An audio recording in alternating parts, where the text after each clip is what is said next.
He organized about 15 of his friends, and they locked arms and shut the intersection down. Well, the police department had arrived, and they were scaring the heck out of the kids. Paul went over to an 11-year-old girl who was starting to cry. She was scared. She had done this just mostly because Paul had asked her. But she had done it also because she believed it. But when you see police officers with loaded guns, who are big, hulking people, this girl was scared out of her mind. Paul tried to comfort her. It's gonna be okay. We're kids. Look, the worst thing they're going to do is they might cite us, but most likely they're just going to take us home. That's all, and give us a little citation. Well, this did not calm the girl down. Even Paul's joke about the bus smelling like farts did not calm the girl down, and she had good reason to be scared. She looked up, and the police were no longer screwing around. This stunt had lasted long enough, and they felt that it was time to open up the intersection to traffic. This is the Gotham Police Department. This street is now open to vehicular traffic. We will give you the count of 15 to move onto the sidewalk, or else you will be arrested for disorderly conduct. 15, 14, 13, 12, 11, 10. At 10, Paul said, "Look, I know you're scared. You go to the sidewalk. I'm going to handle this." Paul got up and he walked towards a police officer with fists clenched, which would be heroic if anybody who wasn't 13 and didn't have hormones chasing through their body knew fist clench walking towards a police officer probably isn't going to be the best outcome for you. But Paul was mad. He didn't like the fact that his classmates were scared, and he didn't like the threats that the police were using. He might take some batons, he might even get hurt, but he was going to stand up for his friends. He was going to stand up against Betsy. Well, this was going to be bad. But it's a peculiar thing in Gotham, because even though it's a fall day, and it wasn't yet time for darkness, there had been reports that darkness could come at any time during the day. And in this intersection, darkness enveloped about a block. It happened out of nowhere and so quickly. You could barely see in front of you. Paul had to hold his hands out just to be able to keep staggering towards his target. But, as any child and any old person in Gotham knew, when that darkness comes, it was usually a sign that a grave injustice was about to take place. It was usually a sign that things had gotten a little bit out of control. And there was one arbiter of justice who could always be counted on to practically with uncanny nerve to do the right thing. That person, of course, dear listeners, you would know as Batman. And he was moving. Because in this world, this wasn't a Batman who hung out and people saw or knew. He moved like the devil himself, darting in between police officers, zip-tying them, holding them down, capturing them, stamping a letter to him that says, "Fire Betsy." But meanwhile, the kids, they too were not escaping Batman. They found themselves safely back on the street, out of the way, no longer in harm's way. Even though some of them may have even wanted to be in harm's way, no one was going to get harmed on Batman's watch, and police officers were not going to hurt these children. It happened so quick. One thing also had happened quick. Paul, in the melee, he had covered already much distance. But a scared police officer may not have just had guns to hurt people. They also had fists. And one fist of a grown man who had had training reached out and connected with Paul's face. It was an accident to be sure, but the concrete was not as forgiving. Paul found the concrete with his head smacking hard against it, and he drifted off into a sleep. As the smoke lifted from this intersection on this day, people would talk in the future about what they saw. And what they saw were the kids safely off the street. What they saw was one passenger who had gotten out who was now conducting traffic safely. They saw police officers hog-tied together with a Fire Betsy sign. The little girl had stopped crying. Now she shrieked. "Where's Paul?" she cried. It was a good question. At the time that she had cried and shrieked about Paul, Paul was starting to wake up. One of the gifts of the Batmobile is that it has a way of displacing cars. It has a way of actually physically moving cars out of its orbit. It is a remarkable vehicle that can clear vehicles and create space so that it can get out of the busiest of rush hour traffic. And it had done so with such alarming quickness that the police could not, in any way, shape, or form, even begin to follow it. But as the police did try, they suddenly had reports of Batmobiles all throughout the city, and they had no idea which way to go and where to go.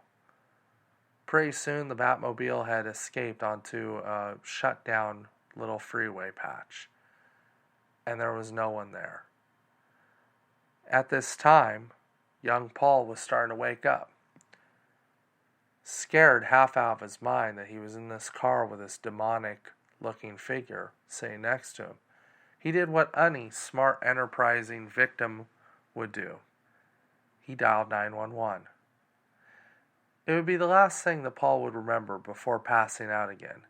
He would hear a sound on the radio, and the frequencies would jam in. It would make him feel so peaceful, and it happened so quick, that he just felt like, wouldn't it be the greatest thing just to take a nap? Hey, you got it going on over there, Batman. I'm just going to doze off if you don't mind. And Paul fell asleep. But not before the words, 911, can we help you? Were heard from the phone.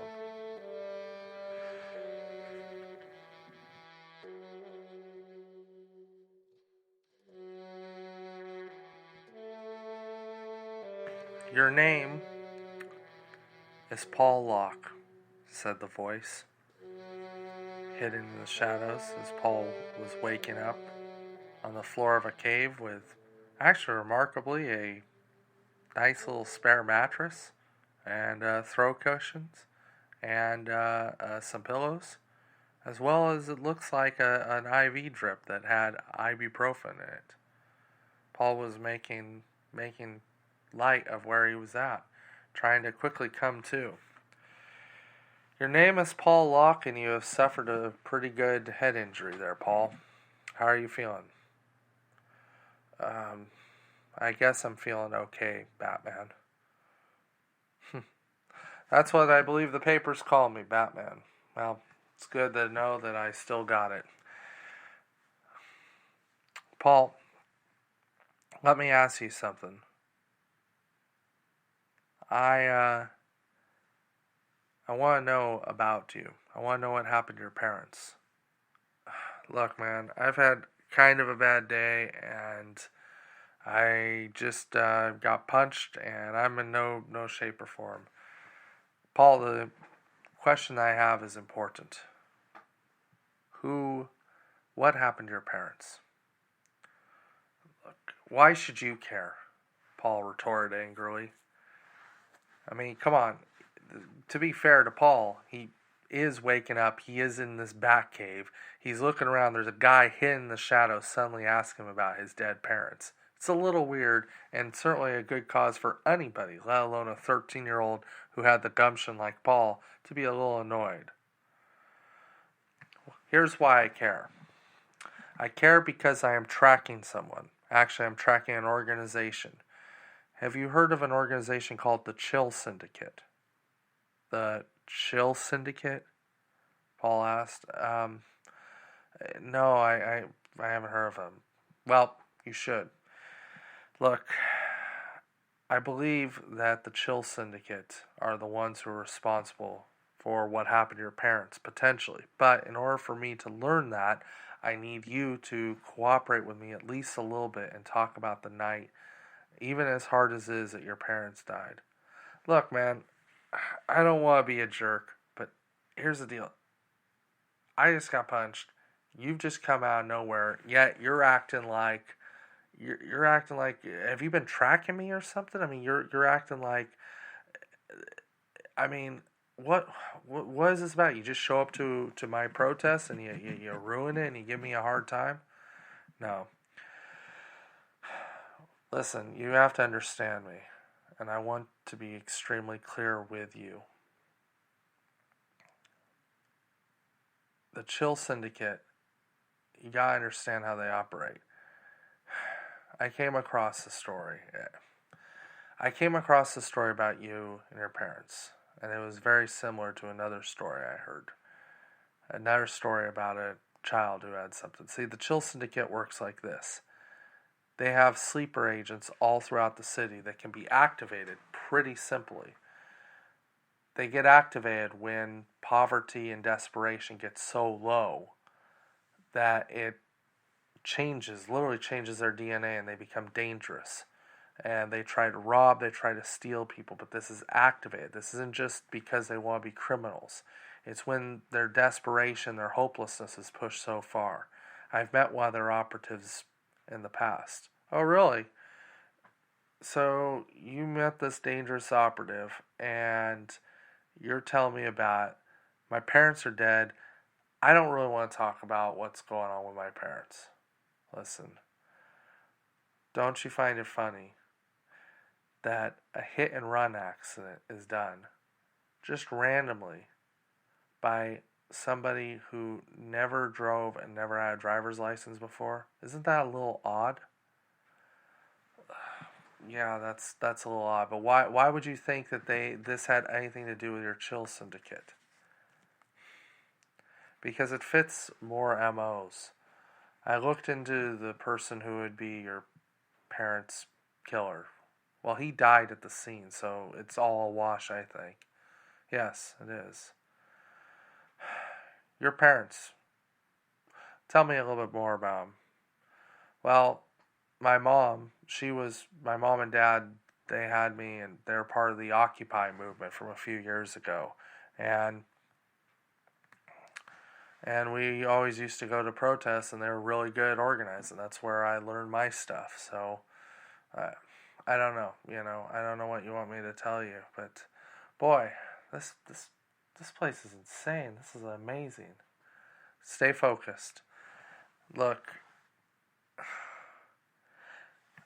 there was once a boy who was coming out of a movie theater with his mom and dad, and somebody named Joe Chill came up. The person who did your thing was named Tanya Chill. I don't know what her name was before. I didn't know what Joe's name was. These names, they just pop up. They're like mayfly. Like they put in, we find no records on them, nothing about them. And I've been tracking this syndicate. And you are my best lead at this point to a possible syndicate. Look, I don't know what you want me to say. If you think that my parents were killed by some syndicate thing, well, the dirtbag who did, she's dead too. It's fine. I feel good about it. I mean, I don't feel good that my parents are gone, but I feel better knowing that she's gone too. I mean, what she was doing driving, I don't know. That's just my point. Look, poverty and being in tough financial situations, you know now as a foster kid, it hurts people. I've seen it. I don't really want to talk anymore about, but I have seen it over and over again.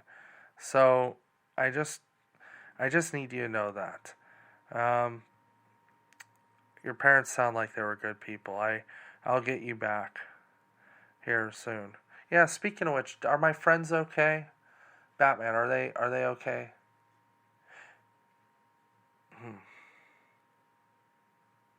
What do you do for fun, Paul?